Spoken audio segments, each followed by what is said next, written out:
আসসালামু আলাইকুম এভরিওয়ান। আপনার বাচ্চারা কি ইউটিউব দেখতে দেখতে বারবার স্ক্রিনে টিপ দেয়, ভিডিও পুশ করে অন্য জায়গায় চলে যায়, উল্টাপাল্টা কিছু ওপেন করে ফেলে? তাহলে আজকের এই ভিডিওটি আপনার জন্য। আজকের ভিডিওতে আমি আপনাদেরকে দেখাবো ইউটিউবের অনেক ইম্পর্টেন্ট একটি সেটিংসটি হচ্ছে স্ক্রিন লক, যা টাচ করলে ভিডিও চলতে থাকা অবস্থায় বাচ্চারা স্ক্রিনে টাচ করে কিছুই করতে পারবে না। এটা স্পেশালি প্যারেন্টসদের জন্য লাইফ সেভার। তাই ভিডিওটি শেষ পর্যন্ত দেখুন। স্টেপ বাই স্টেপ আমি আপনাদেরকে স্ক্রিনে গিয়ে সম্পূর্ণ দেখিয়ে দিচ্ছি। Welcome to my mobile screen. আমি এখন ইউটিউব অ্যাপসটি ওপেন করে নেব। তারপর একটা কার্টুনে ক্লিক করছি।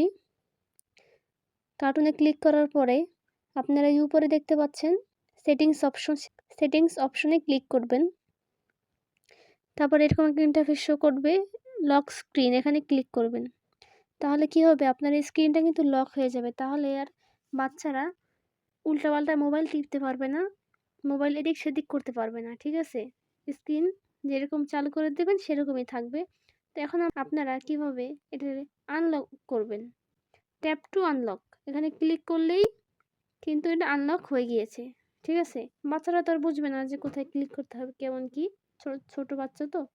তো এভাবে কিন্তু আপনারা বাচ্চাদের হাত থেকে কার্টুন চালু করে দিয়ে মোবাইলটি সেফ রাখতে পারবেন। তো ভিউয়ার্স, আমার এই ভিডিওটি যদি আপনাদের একটু হলেও উপকার পেয়ে থাকে তাহলে অবশ্যই একটি লাইক, কমেন্ট, শেয়ার এবং সাবস্ক্রাইব করতে কিন্তু ভুলবেন না বন্ধুরা। আসসালামু আলাইকুম।